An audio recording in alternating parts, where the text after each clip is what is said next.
بسم اللہ الرحمن الرحیم۔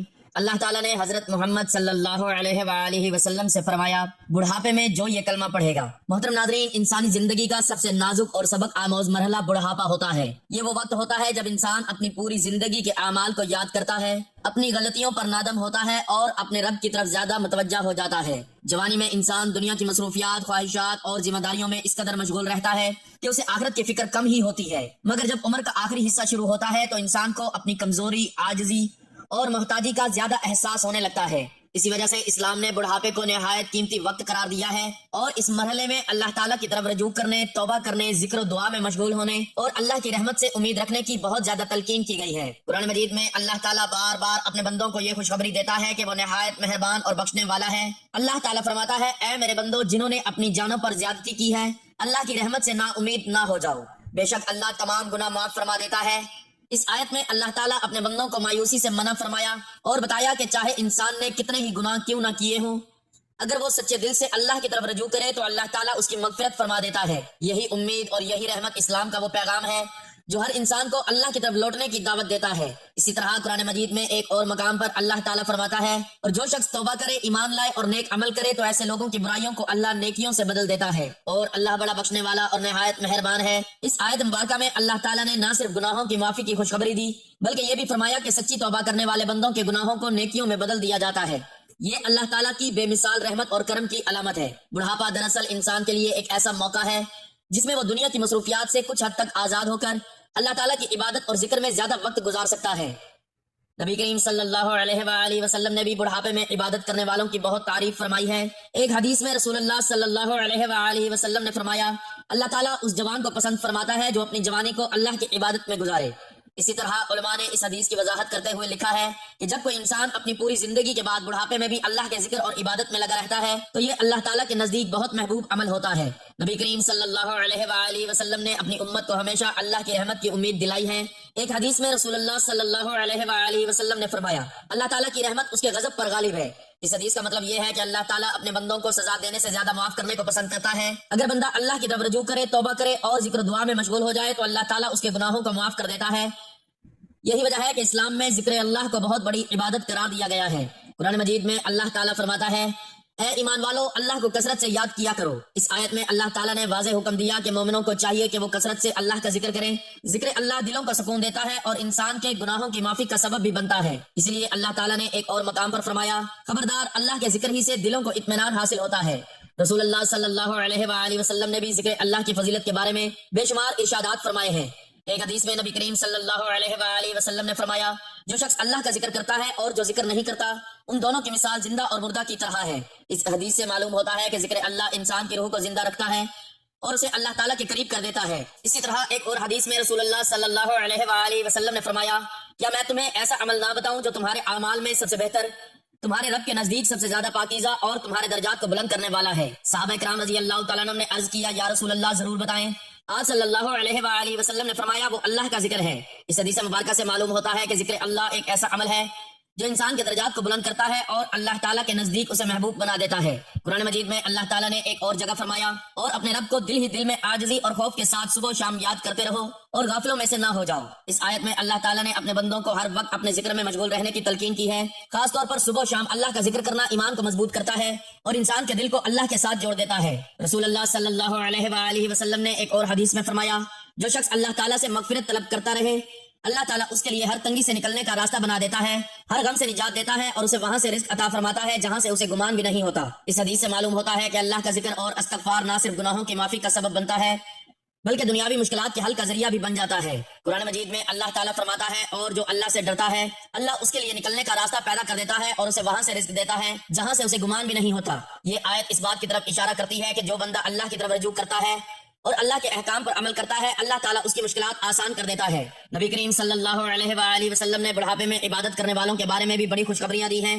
ایک حدیث میں رسول اللہ صلی اللہ علیہ وآلہ وسلم نے فرمایا، جب بندہ بڑھاپے کو پہنچتا ہے اور اس کی طاقت کم ہو جاتی ہے لیکن وہ اللہ کی عبادت میں لگا رہتا ہے تو اللہ تعالیٰ اس کے لیے وہی اجر لکھتا ہے جو وہ جوانی میں کیا کرتا تھا۔ اس حدیث سے معلوم ہوتا ہے کہ اللہ تعالیٰ اپنے بندوں کی نیت کو دیکھتا ہے اور ان کی کمزوریوں کے باوجود انہیں اجر و ثواب عطا فرماتا ہے۔ اسی طرح ایک اور حدیث میں نبی کریم صلی اللہ علیہ وآلہ وسلم نے فرمایا، بندہ جب اللہ کو یاد کرتا ہے تو اللہ تعالیٰ فرشتوں کے سامنے اس بندے کا ذکر فرماتا ہے۔ اس حدیث سے معلوم ہوتا ہے کہ ذکر اللہ کرنے والے بندے اللہ تعالیٰ کے نزدیک کتنے محبوب ہوتے ہیں۔ قرآن مجید میں اللہ تعالیٰ فرماتا ہے پس تم مجھے یاد کرو میں تمہیں یاد کروں گا اور میرا شکر ادا کرو اور ناشکری نہ کرو۔ یہ آیت ذکر اللہ کی عظمت کو واضح کرتی ہے۔ جب بندہ اللہ کو یاد کرتا ہے تو اللہ تعالیٰ بھی اپنے بندے کو یاد کرتا ہے اور اسے اپنی رحمتوں سے نوازتا ہے۔ ناظرین، بڑھاپا انسان کو عاجزی اور انکساری سکھاتا ہے۔ اس عمر میں انسان کو اپنی کمزوریوں کا احساس زیادہ ہوتا ہے اور وہ اللہ تعالیٰ کی رحمت کا زیادہ محتاج ہو جاتا ہے۔ یہی وجہ ہے کہ اسلام نے بڑھاپے میں ذکر اللہ اور توبہ کو بہت اہمیت دی ہے۔ اللہ تعالیٰ کی رحمت اتنی وسیع ہے کہ اگر بندہ زندگی کے آخری لمحوں میں بھی سچے دل سے توبہ کرے تو اللہ تعالیٰ اس کی مغفرت فرما دیتا ہے۔ رسول اللہ صلی اللہ علیہ وآلہ وسلم نے فرمایا اللہ تعالیٰ رات کے وقت اپنا ہاتھ پھیلاتا ہے تاکہ دن کے گنہگار توبہ کر لیں اور دن کے وقت اپنا ہاتھ پھیلاتا ہے تاکہ رات کے گنہگار توبہ کر لیں۔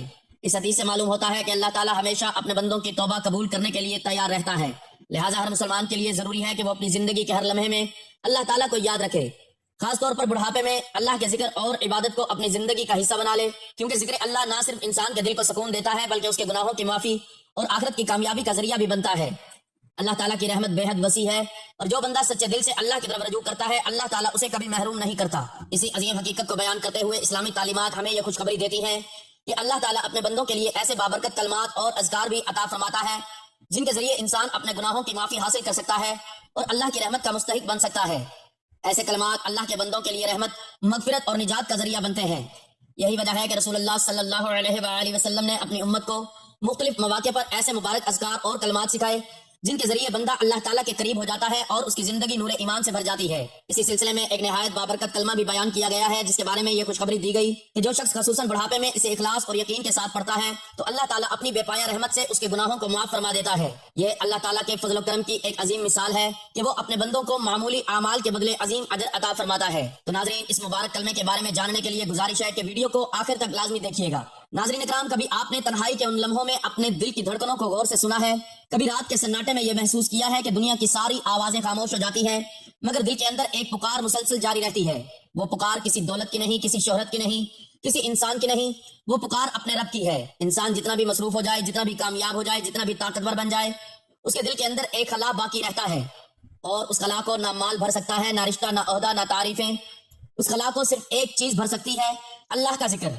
اور آج ہم جس کلمے کی بات کرنے جا رہے ہیں وہ ایسا کلمہ ہے جو اگر روزانہ دل کی گہرائی سے پڑھ لیا جائے تو انسان کی زندگی کا رخ بدل سکتا ہے، اس کی تقدیر کے اندھیرے روشن ہو سکتے ہیں، اس کے دل کی بے چینی سکون میں بدل سکتی ہے اور اس کے گھر میں رحمتوں کا نزول شروع ہو سکتا ہے۔ یہ کلمہ محض الفاظ کا مجموعہ نہیں، یہ جنت کی کنجی ہے، یہ ایمان کی بنیاد ہے، یہ روح کی غذا ہے، یہ دل کا نور ہے۔ جب بندہ اسے زبان سے ادا کرتا ہے تو صرف آواز نہیں نکلتی بلکہ اس کے ساتھ اس کا یقین، اس کی امید، اس کی توبہ، اس کی محبت بھی شامل ہو جاتی ہے۔ اور جب یہ سب چیزیں مل کر اللہ کے حضور پہنچتی ہیں تو رب کریم کی رحمت جوش میں آتی ہے، اور جو شخص بڑھاپے کی حالت میں ان کلمات کو پڑھتا ہے تو اللہ تعالیٰ اپنی رحمت سے اس کے گناہوں کو مٹا دیتا ہے۔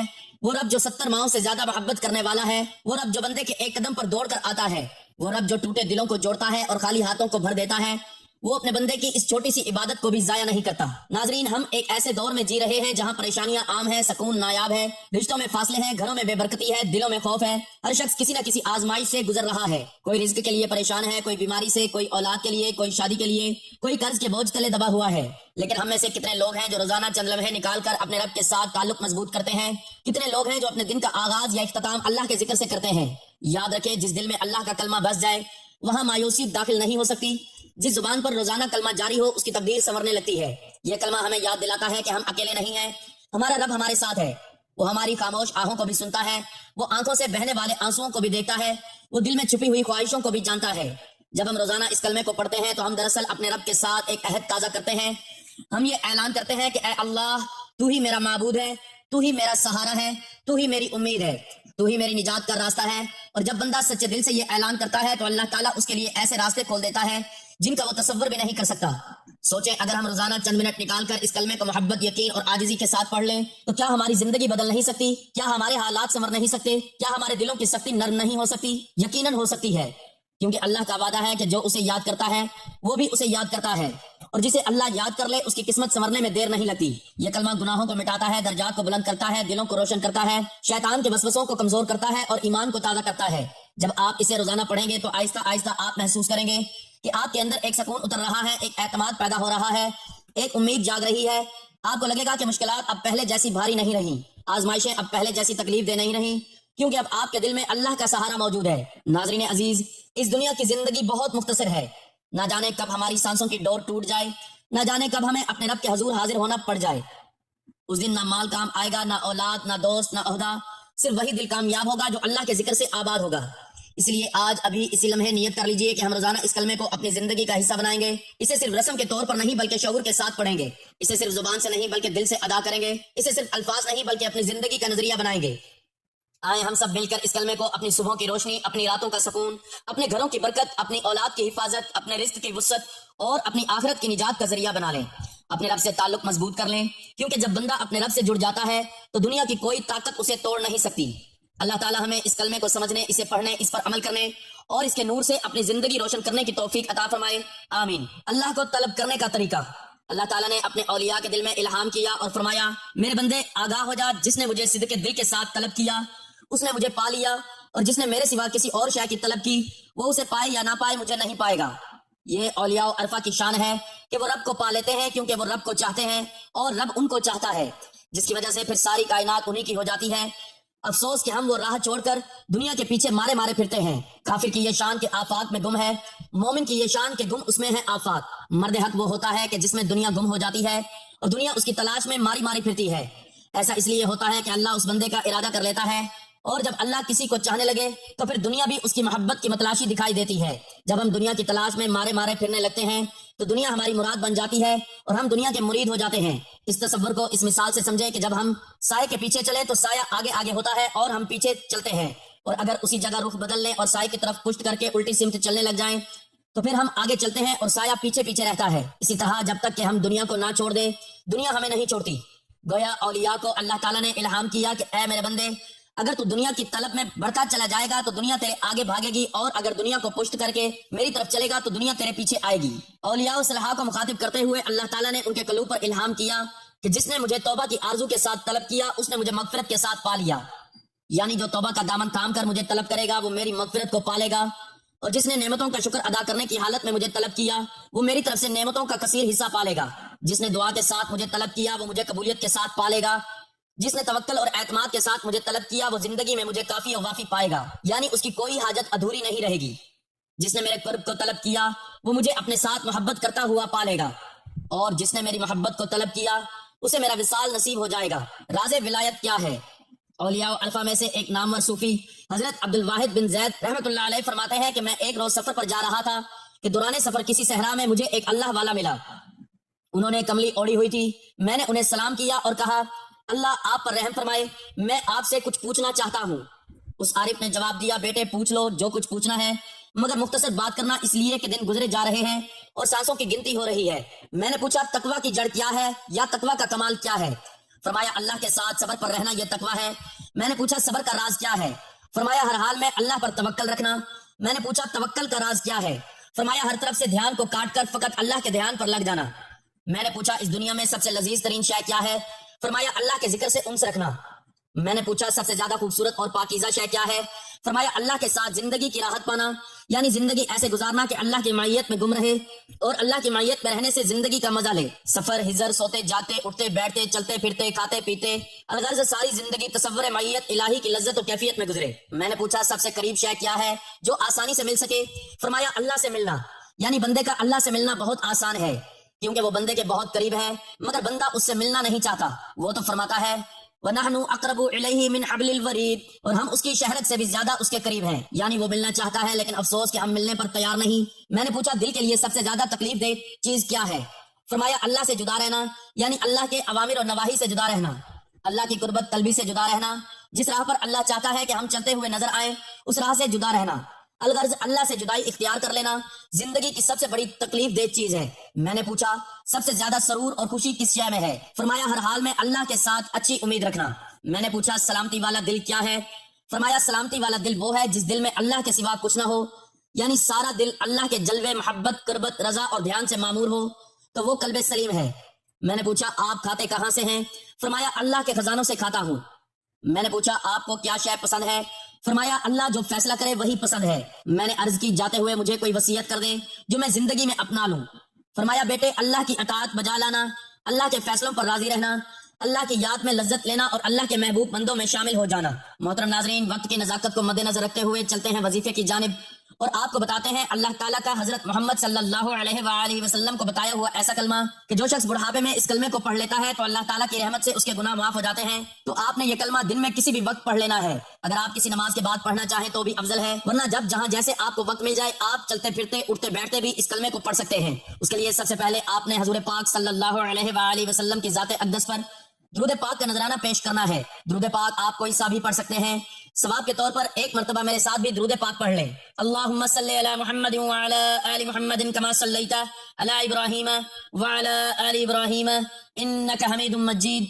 اللہم بارک علی محمد وعلی آل محمد کما بارکت علی ابراہیم وعلی آل ابراہیم انک حمید مجید۔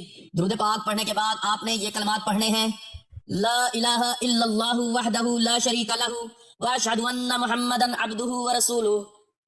اس کلمے کی آپ نے ایک تسبیح پڑھ لینی ہے، اور اس کے بعد آپ نے ہاتھوں کی انگلیوں پر یا تسبیح کے دانوں پر گن کر صرف 41 مرتبہ لا الہ الا اللہ الملک الحق المبین پڑھ لینا ہے، اور پھر اس کے بعد آپ نے ایک تسبیح استغفر اللہ کی پڑھ لینی ہے، اور آخر میں اتنا ہی درود پاک پڑھ لینا ہے جتنا وظیفہ شروع کرنے سے پہلے پڑھا تھا۔ ناظرین محترم، آخر میں بس اتنی سی گزارش ہے کہ اس کلمے کو اپنی زندگی کا حصہ بنا لیجئے، اسے وقتی جوش یا کسی خاص دن تک محدود نہ رکھیں، بلکہ روزانہ اپنی سانسوں کے ساتھ جوڑ لیجئے۔ جب صبح آنکھ کھلے تو یہ کلمہ آپ کے لبوں پر ہو، جب رات نیند آئے تو یہ کلمہ آپ کے دل میں ہو۔ اپنے بچوں کو بھی اس کی عادت ڈالیں، اپنے گھر کے ماحول کو ذکر الہی سے معطر کریں۔ یقین جانیے جس گھر میں اللہ کا کلمہ گونجتا ہے وہاں رحمتیں ٹھہرتی ہیں، اور جو شخص بڑھاپے میں اس کلمے کا ورد روزانہ کی بنیاد پر کرتا ہے تو اللہ تعالیٰ اپنی رحمت سے اس کے گناہوں کو معاف فرماتا ہے۔ اللہ تعالیٰ ہمیں اخلاص کے ساتھ یہ کلمہ پڑھنا نصیب فرمائے، اس کے تقاضوں کو سمجھنے اور اس پر ثابت قدم رہنے کی توفیق عطا فرمائے، ہمارے گناہوں کو معاف فرمائے، ہمارے دلوں کو نور ایمان سے بھر دے، ہمارے رزق میں برکت عطا کرے، اور ہمیں دنیا آخرت میں کامیابی نصیب فرمائے، آمین یا رب العالمین۔ ناظرین، آپ سے گزارش ہے کہ اپنے رزق میں برکت، وسعت اور کشادگی کے لیے اللہ تعالیٰ کے 99 ناموں میں سے کوئی ایک نام لکھ کر کمنٹ سیکشن میں ضرور شیئر کریں۔ اللہ تعالیٰ ہم سب کا حامی و ناصر ہو، آمین، جزاک اللہ۔